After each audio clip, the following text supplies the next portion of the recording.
வணக்கம். கதிர்குரல் செய்திகளுக்காக லலிதா ரவி. வேப்பூர் அருகே கார் மோதி இருசக்கர வாகனத்தில் சென்ற இருவர் பலியான சம்பவம் பெரும் சோகத்தை ஏற்படுத்தியுள்ளது. பொங்கல் சீர் கொடுக்க சென்றபோது இந்த சோக சம்பவம் நிகழ்ந்துள்ளது. கடலூர் மாவட்டம் வேப்பூர் அருகே அரியநாச்சி கைகாட்டி பகுதியில் நிகழ்ந்த கோர சாலை விபத்தில் இருசக்கர வாகனத்தில் சென்ற 2 பேர் சம்பவ இடத்திலேயே உயிரிழந்தனர். காட்டுமயிலூர் பிள்ளையார் கோவில் தெருவைச் சேர்ந்த ராமலிங்கம் மற்றும் வேப்பூர் தாலுகா சித்தூரைச் சேர்ந்த சன்னியாசி ஆகிய இருவரும் தங்களது இருசக்கர வாகனத்தில் அரியநாச்சி கைகாட்டி அருகே சாலையை கடக்க முயன்றுள்ளனர். அப்போது சென்னையிலிருந்து திருச்சி நோக்கி அதிவேகமாக வந்த வோல்க்ஸ்வேகன் கார் எதிர்பாராத விதமாக இருசக்கர வாகனத்தின் மீது பலமாக மோதியது. இந்த விபத்தில் தூக்கி வீசப்பட்ட ராமலிங்கம் மற்றும் சன்னியாசி ஆகிய இருவரும் பலத்த காயமடைந்து இரத்த வெள்ளத்தில் சம்பவ இடத்திலேயே பரிதாபமாக உயிரிழந்தனர்.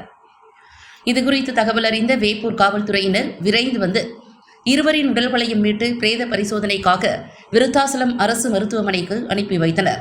உயிரிழந்த சன்னியாசி தனது மகளுக்கு பொங்கல் பண்டிகைக்காக சீர்வரிசை பொருட்களை வழங்க சென்றபோது இந்த விபத்து நேரிட்டதாக முதற்கட்ட விசாரணையில் தெரிய வந்துள்ளது.